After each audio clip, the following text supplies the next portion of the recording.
நம்ம வீட்டு பால்கனியில் திடீர்னு ஒரு நாள் பூத்தொட்டிக்குள்ளே பேர்டு உட்காந்துருந்துச்சு. என்னடான்னு போய் பார்த்தா ஒரு முட்டை, அப்புறம் போய் பார்த்தா 2 முட்டையாக வச்சிருக்கு.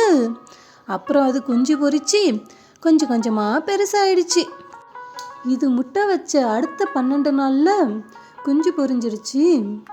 அடுத்து 10லேருந்து 12 நாளில் பார்த்தீங்கன்னா அது மேலே இருந்த எல்லோ கலர் ஃபெதரெல்லாம் கொட்டிட்டு புதுசாக ஃபெதரெல்லாம் வளர்ந்து வந்துடுச்சு.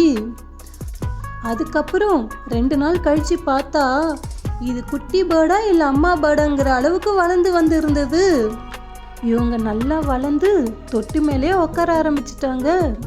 எவ்வளோ அழகாக இருக்காங்க பாருங்க, க்யூட்டாக இருக்காங்க.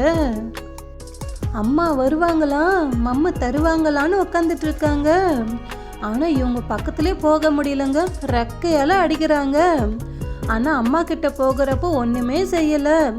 பாருங்க, வளர்ந்துட்டு நம்ம தோட்டத்துக்குள்ளே என்னெல்லாம் லூட்டி அடிச்சிட்டு இருக்காங்க பாருங்க. கீழே போய் உட்காந்துருக்காங்க, நம்ம தொட்டிக்குள்ளார ஒளிஞ்சிக்கிட்டு இருக்காங்களாம். இவர் பாருங்க, இங்கே தான் வாக்கிங் போயிட்டு இருக்காரு. வாக்கிங் போகிற இடமா இது? இவ்வளோ நாள் நம்ம வீட்டில் இருந்ததுக்கு வாடகை தராமலே சீக்கிரம் கிளம்பிடுவாங்கன்னு நினைக்கிறேன். இந்த பறவையோட ரிங்காரத்தை கேட்க ரொம்பவே அழகாக இருந்தது. இதோட நேம் தெரிஞ்சா கமெண்ட் பண்ணுங்க. இப்படி இருந்தவங்க இப்போ எப்படி ஆயிட்டாங்க பாருங்க.